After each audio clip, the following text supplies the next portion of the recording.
नमस्कार साथियों, जय हिंद। कैसे हैं आप सभी का स्वागत है आज के हमारे प्रैक्टिस सेट में, जिसमें हम सभी लोग पढ़ने वाले हैं रस और अलंकार से संबंधित 30 महत्वपूर्ण बहुविकल्पीय प्रश्नों को। ये क्लास आपकी हर एक कॉम्पिटेटिव एग्जाम के लिए काफ़ी महत्वपूर्ण रहने वाली है। देखिए, प्रश्न है, साहित्य में रस का क्या अर्थ होता है? बताइए, साहित्य में रस का क्या अर्थ होता है? तो ऑप्शन नंबर डी इस प्रश्न का सही उत्तर आपका हो जाएगा, साहित्य से मिलने वाली आनंदानुभूति। देखिए, ऑप्शन नंबर डी इस प्रश्न का सही उत्तर हो जाएगा। रस का शाब्दिक अर्थ दोस्तों आनंद होता है। रस को जो है काव्य की आत्मा भी कहा जाता है। काव्य को पढ़ने से, सुनने से, देखने से जो आनंद मिलता है उसको रस कहा जाता है। तो ऑप्शन नंबर डी इस प्रश्न का सही उत्तर आपका हो जाएगा। साहित्य में रस का क्या अर्थ है दोस्तों? तो साहित्य से मिलने वाली आनंदानुभूति। अगला प्रश्न देखिए, काव्य की शोभा बढ़ाने वाले तत्वों को क्या कहा जाता है? बताइए, काव्य की शोभा बढ़ाने वाले तत्वों को क्या कहा जाता है? तो बिल्कुल सही उत्तर आपका हो जाएगा अलंकार। काव्य की शोभा बढ़ाने वाले शब्दों को अलंकार कहा जाता है। अलंकार का अर्थ दोस्तों आभूषण होता है। क्या होता है? आभूषण। अगला प्रश्न देखिएगा, जो भाव मन में केवल अल्पकाल तक संचरण करके चले जाते हैं उनको क्या कहते हैं? बताइए, जो भाव केवल मन में जो है अल्पकाल तक संचरण करके चले जाते हैं उनको क्या कहते हैं? सही उत्तर क्या हो जाएगा? तो वो दोस्तों संचारी भाव होते हैं। ऑप्शन नंबर डी सही उत्तर आपका हो जाएगा। देखिए, इनको जो है व्यभिचारी भाव भी कहा जाता है। काफ़ी बार इनकी संख्या पूछी गई, तो संचारी भाव की अगर संख्या पूछी जाए तो ये 33 होते हैं। कितने होते हैं? 33 होते हैं। अगला प्रश्न देखिएगा, अलंकार का शाब्दिक अर्थ क्या होता है? दोस्तों मैंने अभी बताया था, अलंकार का शाब्दिक अर्थ जो है आभूषण होता है। ऑप्शन नंबर सी प्रश्न का सही उत्तर आपका हो जाएगा। अगला देखिएगा, किसी भाव की परिपक्व अवस्था को रस कहा जाता है। किस भाव की जो है परिपक्व अवस्था को रस कहा जाता है? तो इसमें स्थायी भाव बिल्कुल सही उत्तर आपका हो जाएगा। स्थायी भाव, स्थायी भाव की परिपक्व अवस्था को जो है रस कहा जाता है। अगला प्रश्न देखिए, इनमें से कौन सा अलंकार का भेद नहीं है? बताइए, इनमें से कौन सा जो है अलंकार का भेद नहीं है, आपको बताना है। शब्दालंकार, अर्थालंकार, छंदालंकार या फिर उभय अलंकार। ऑप्शन नंबर सी को देखिएगा दोस्तों, छंदालंकार जो है अलंकार का एक भेद नहीं है। अलंकार के भेद की अगर बात करें तो 3 भेद इसके होते हैं। एक आपका है शब्दालंकार, दूसरा अर्था, तीसरा उभय अलंकार। अगला प्रश्न देखिए, संचारी भावों की कुल संख्या कितनी होती है? बताइए, संचारी भावों की कुल संख्या कितनी होती है दोस्तों? तो आचार्य भरत मुनि के अनुसार जो है संचारी भावों की कुल संख्या 33 होती है। 33 होती है। ऑप्शन नंबर डी इस प्रश्न का सही उत्तर आपका हो जाएगा। देखिए दोस्तों, संचारी भाव जो है हृदय में कुछ समय के लिए उत्पन्न होकर खत्म हो जाते हैं, उनको जो है संचारी भाव कहा जाता है। जिनमें आपका निर्वेद, ग्लानि, शंका और आलस्य, श्रम और क्रोध, ईर्ष्या, इस तरह के आपके संचारी भाव होते हैं। इनकी संख्या जो है 33 होती है। किसके अनुसार? तो आचार्य भरत मुनि के अनुसार। अगला प्रश्न है दोस्तों, जहाँ पर एक शब्द के अनेक अर्थ होते हैं वहाँ पर कौन सा अलंकार होता है? बताइए, जहाँ पर एक शब्द के अनेक अर्थ होते हैं वहाँ पर दोस्तों श्लेष अलंकार होता है। ऑप्शन नंबर सी प्रश्न का सही उत्तर आपका हो जाएगा। देखिए, उदाहरण के माध्यम से समझते हैं। तो श्लेष अलंकार का एक उदाहरण है, सुबरन को खोजत फिरत कभी व्यभिचारी चोर। तो यहाँ पर सुबरन को जो है, जो सुबरन शब्द है इसके अनेक अर्थ होते हैं, एक ही शब्द के अनेक अर्थ। जैसे कि कवि जो है अच्छे शब्दों को खोजता है, व्यभिचारी की बात करें तो अच्छा रूप देखता है, चोर की बात करें तो सुबरन का अर्थ यहाँ पर चोर के लिए जो है सोना हो जाएगा। तो एक शब्द के यहाँ पर 3 अर्थ निकल के आए हैं, तो यहाँ पर आपका श्लेष अलंकार हो जाएगा। अगला प्रश्न देखिए, रस सूत्र के जनक कौन माने जाते हैं? बताइए, रस सूत्र के जनक कौन माने जाते हैं? सही उत्तर आपका क्या हो जाएगा? भरत मुनि, अभिनव गुप्त, तुलसीदास या फिर भट्ट नायक। बताना है आपको। तो भरत मुनि बिल्कुल सही उत्तर आपका हो जाएगा। Option number A. देखिए, इनके अनुसार जो है रस की संख्या कितनी है? तो 8 है। इनके अनुसार रस की संख्या कितनी है? 8 है। नाट्य शास्त्र में जो है इनके अनुसार भाव की अगर संख्या पूछी जाए तो भाव इनके अनुसार जो है 49 है। अगला प्रश्न देखिए, इनमें से कौन सा अलंकार जो है शब्दालंकार का भेद नहीं है? बताइए, शब्दालंकार का भेद इनमें से कौन सा नहीं है? अनुप्रास, यमक, श्लेष या फिर रूपक। बिल्कुल सही उत्तर आपका ऑप्शन नंबर डी हो जाएगा दोस्तों। रूपक जो है ये शब्दालंकार का भेद नहीं है। शब्दालंकार के 6 भेद होते हैं। अगर पूछा जाए इसके कितने भेद होते हैं तो 6 भेद होते हैं। 6 भेद कौन कौन से? देखिए दोस्तों, एक होता है यमक, एक श्लेष अलंकार, एक अनुप्रास होता है, एक पुनरुक्ति होता है, एक विपसा होता है, एक वक्रोक्ति होता है। तो ये 6 होते हैं, रूपक नहीं होता है। अगला प्रश्न देखिए, अनुभाव के कितने रूप माने गए हैं? बताइए, अनुभाव के जो है कितने रूप माने गए हैं? ये सभी प्रश्न आपके काफ़ी महत्वपूर्ण प्रश्न हैं। तो अनुभाव के जो है रूप माने गए हैं 4। कितने रूप माने गए हैं? ऑप्शन नंबर सी सही उत्तर हो जाएगा। एक है आपका सात्विक, सात्विक है। दूसरा आपका कायिक है। तीसरा आपका देखिएगा मानसिक है।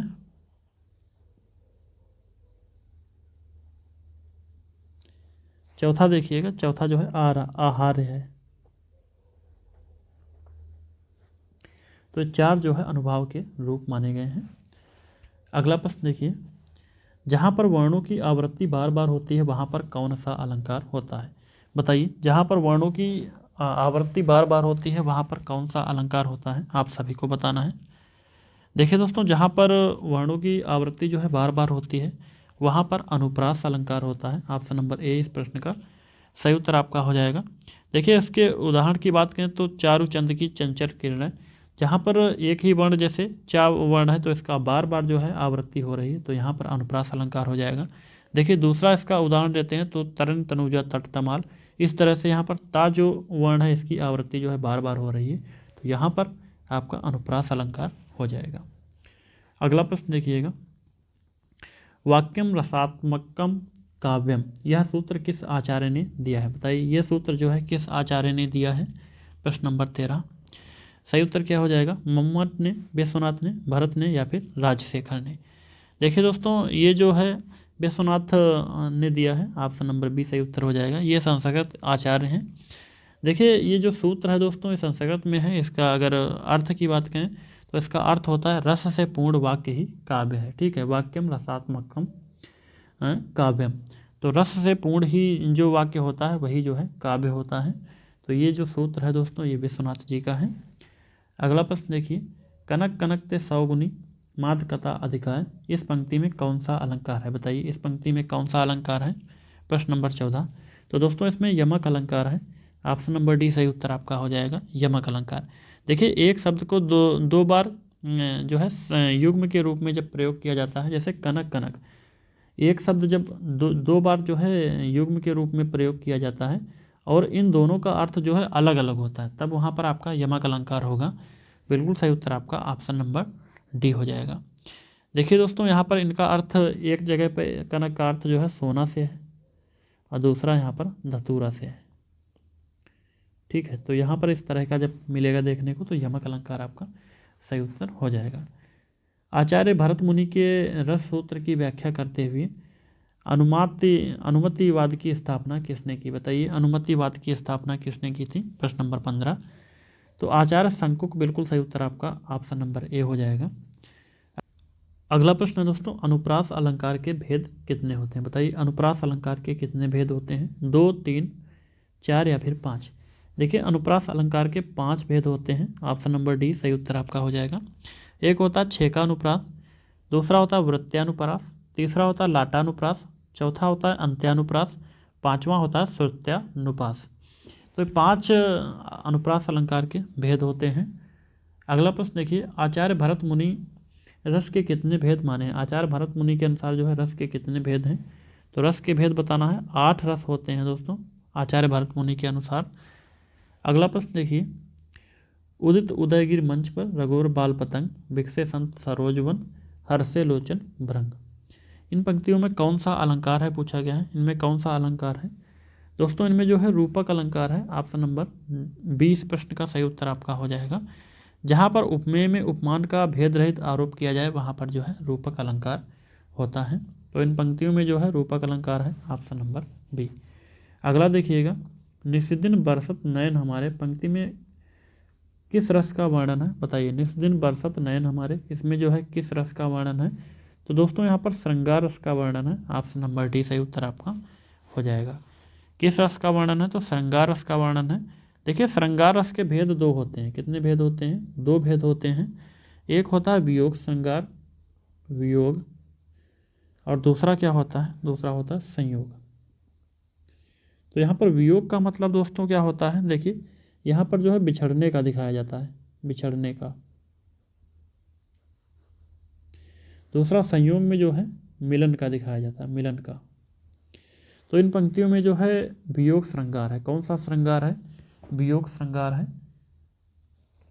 देखिए यहाँ पर सीधा सीधा श्रृंगार रस है तो श्रृंगार हो जाएगा। अगर इसके अंदर भी दिखाया जाता वियोग या फिर संयोग तो यहाँ पर वियोग श्रृंगार आपका सही उत्तर हो जाएगा। ठीक है, अगला प्रश्न देखिएगा। जहाँ पर उपमा में उपमान की संभावना की जाती है वहाँ पर कौन सा अलंकार होता है? बताइए। तो यहाँ पर जो है सही उत्तर आपका उत्प्रेक्षा अलंकार हो जाएगा, ऑप्शन नंबर ए। अगला देखिए, किस रस को रसराज या फिर रसों का अधिपति कहा जाता है? बताइए, किस रस को जो है रसराज कहा जाता है? तो यहाँ पर सही उत्तर आपका हो जाएगा ऑप्शन नंबर सी। करुण रस को जो है रस का रसराज या फिर अधिपति भी कहा जाता है। अगला प्रश्न देखिएगा। जहाँ शब्दों, शब्दांशों या वाक्यांशों की आवृत्ति हो किंतु उनके अर्थ जो है भिन्न हो, वहाँ पर कौन सा अलंकार होता है? बताइए वहाँ पर कौन सा अलंकार होता है? प्रश्न नंबर 22। तो यहाँ पर सही उत्तर आपका हो जाएगा यमक अलंकार। अगला प्रश्न देखिएगा। हास्य रस का स्थायी भाव क्या है? हास्य रस का स्थायी भाव क्या है? तो हास्य का जो है हास हो जाएगा स्थायी भाव। रति की बात करें तो ये श्रृंगार का है। किसका है? श्रृंगार का है। इसी तरह से भय जो है ये भयानक रस का है। शोक है ये आपका करुण रस का स्थायी भाव है। अगला प्रश्न देखिएगा। रहीमन पानी राखिए, बिन पानी सब सून, पानी गए न उबरे, मोती मानुष चून। इन पंक्तियों में कौन सा अलंकार है? बताइए इनमें कौन सा अलंकार है दोस्तों? तो श्लेष अलंकार बिल्कुल सही उत्तर आपका ऑप्शन नंबर सी हो जाएगा। देखिए जहाँ पर एक शब्द कई बार प्रयोग किया जाता है, जैसे पानी यहाँ पर है कई बार प्रयोग किया गया है, लेकिन हर बार जो है पानी का अर्थ भिन्न भिन्न है और उसका जो है अर्थ भिन्न भिन्न होता है, तो वहाँ पर श्लेष अलंकार आपका हो जाएगा। अगला प्रश्न देखिए। इनमें से कौन सा जो है संचारी भाव नहीं है? बताइए इनमें से कौन सा संचारी भाव नहीं है? तो रोमांच, हर्ष, गर्व या फिर उन्माद। देखिए ऑप्शन नंबर ए सही उत्तर आपका हो जाएगा। रोमांच जो है ये संचारी भाव नहीं है। किसी काम को करने से उत्पन्न होने वाली खुशी या उत्तेजना को जो है रोमांच कहा जाता है। देखिए संचारी भाव की बात करें तो ये स्वतः उत्पन्न होते हैं और जो है स्वयं उत्पन्न होने के बाद में कुछ ही समय के बाद ये अपने आप समाप्त हो जाते हैं, तो इनको संचारी भाव कहा जाता है। और ये रोमांच है ये संचारी भाव नहीं है। अगला प्रश्न देखिएगा। तरन तनुजा तट तमाल, तरुवर बहुछाये। इन पंक्तियों में कौन सा अलंकार है? बताइए। दोस्तों इनमें अनुप्रास अलंकार है। बिल्कुल सही उत्तर आपका ऑप्शन नंबर बी हो जाएगा। देखिए अनुप्रास अलंकार की पहचान होती है जहाँ पर एक ही वर्ण की बार बार आवृत्ति हो रही हो, जैसे कि यहाँ पर ता वर्ण है, इसकी बार बार आवृत्ति हो रही है, तो यहाँ पर आपका समझ लीजिएगा कि अनुप्रास अलंकार हो जाएगा। जैसे कि रघुपति राघव राजा राम, रा वर्ण है जो इसका बार बार आवृत्ति हो रही है, तो यहाँ पर आपका अनुप्रास अलंकार होगा। अगला देखिएगा। अद्भुत रस का स्थायी भाव क्या होगा? पूछा गया अद्भुत रस का स्थायी भाव क्या हो जाएगा, बताना है आपको। तो इसका विस्मय हो जाता है दोस्तों, ऑप्शन नंबर सी। देखिए भयानक रस का जो है भय होता है, किसका? भयानक का। इसी तरह से उत्साह की बात करें तो ये वीर रस का होता है। देखिए निर्वेद की बात करें तो ये शांत रस का स्थायी भाव है।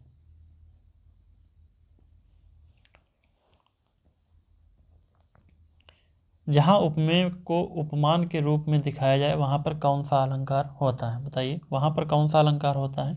सही उत्तर आपका हो जाएगा रूपक अलंकार, ऑप्शन नंबर ए। देखिए चरण कमल बंधव हरिराई इसका एक अच्छा उदाहरण है।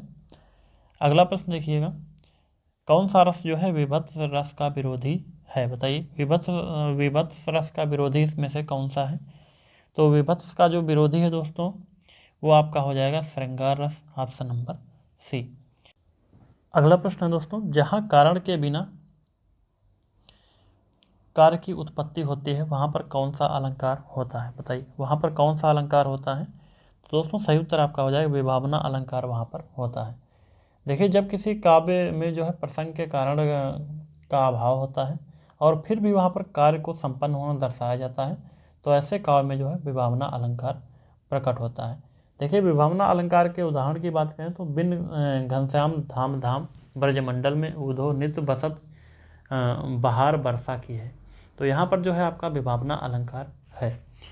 देखिएगा आज की क्लास में हम सभी लोग 30 महत्वपूर्ण प्रश्नों को डिस्कस किए हैं। आप सभी लोग कमेंट में अपना स्कोर जो है ज़रूर बताएंगे कि आप सभी का स्कोर क्या रहा है, 30 में से कितने प्रश्न आप सभी लोग कर पाए हैं, ये सभी लोग आप लोग जो है कमेंट में बताएंगे। तो आज के बाद हम सभी लोग मिलते हैं नई क्लास में, तब तक के लिए जय हिंद जय भारत।